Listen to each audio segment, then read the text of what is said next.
on. Matt? Yeah. Well, welcome to Father and Son, sponsored by Video Link International.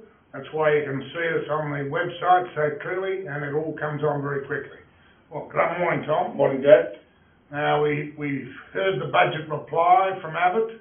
We've heard the Shadow Treasurer. I saw him at a speech in Melbourne on Friday morning, and we watched Q&A last night. What's your view of it all? And the polls, the government haven't recovered from the polls. Yes, I think the budget has not given the government the lift they obviously thought it would.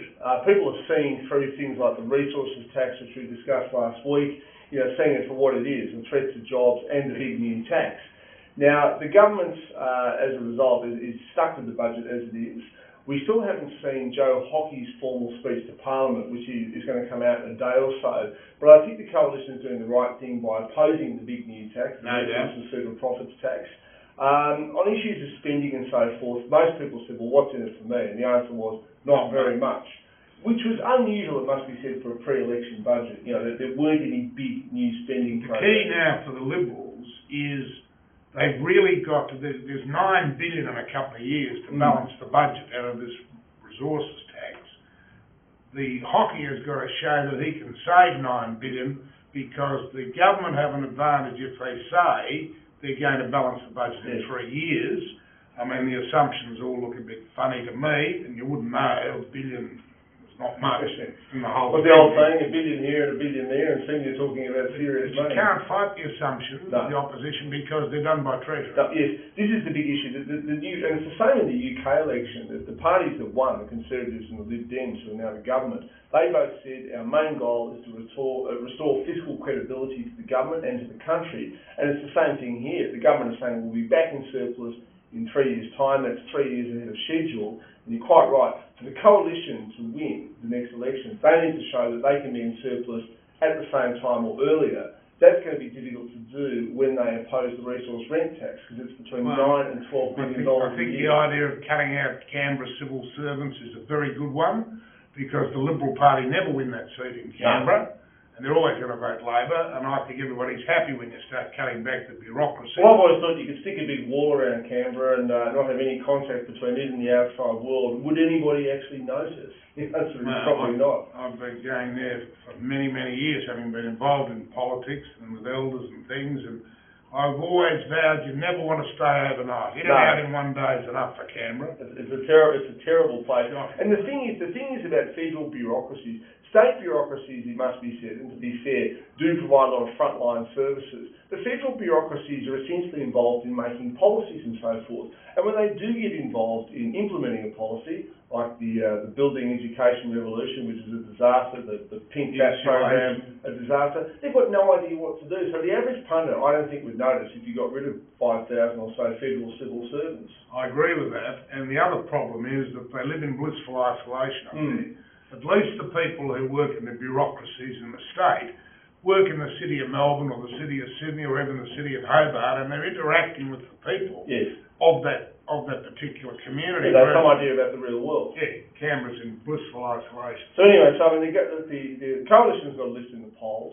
The government's budget hasn't been particularly well received, but the coalition, the formal reply, I should say, from Joe Hockey, will need to show how they're going to get back to surplus and how, in the absence of the resources tax, what they'll do to cut spending. Hopefully there won't be any other new taxes, and of course Tony Abbott has sort of backed away a bit from his mother payment tax that he was going to impose on big companies. Well, Hockey said last night on Q&A that basically we'd love to do it, but we can't afford it. Well, we can't afford it. And maybe that's a good thing to start saying to people, you know what, the government doesn't have endless resources, because governments that pretend that they do end up, as we're seeing in Europe, with debt that was over 100% of GDP, almost no ability to pay it back, and then they really, really have to cut spending in a way that makes life very uncomfortable for them. I think the other thing the Liberals ought to do is say that everybody should take a pay cut like Cameron did, because that's very politically popular if you do something like that. Of course they should. I mean, how many businesses out there people either cut back on overtime or cut their salaries or whatever to keep things going during tough times?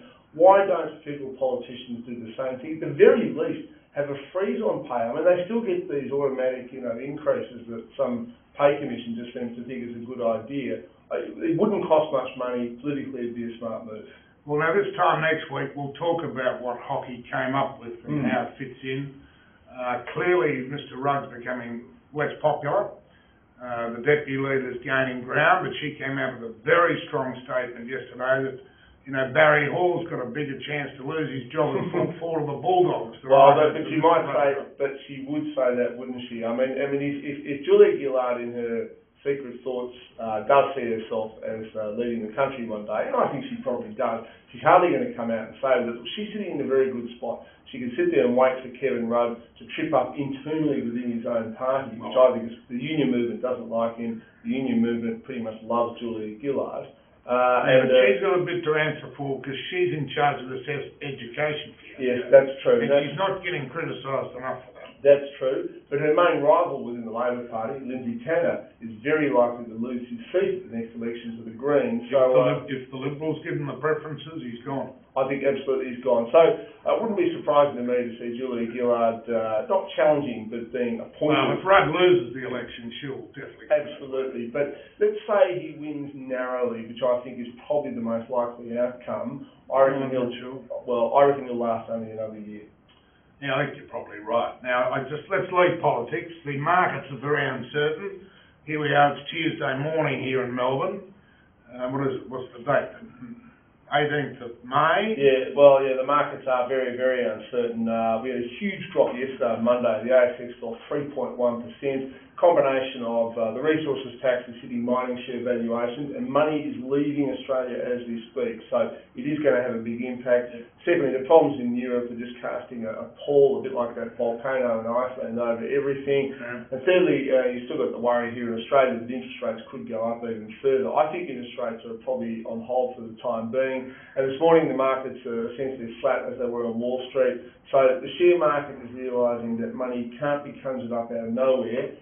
We were doing okay, but the resources tax has kicked the bottom out of our best industry, which is of course the mining industry, and therefore it's hard to see the share market going up again in the short term. So are you being a hedge man? You'd be out of the market or selling at the moment?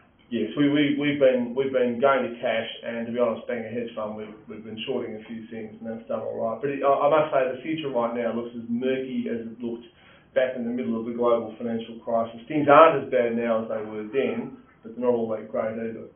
Okay, thank you for watching. We'll see you all next week. And if you haven't seen Big Jack's Sports Wrap on the Footy Show on Channel 31, you can click on here and have a look via the website to Channel 31. Thank you.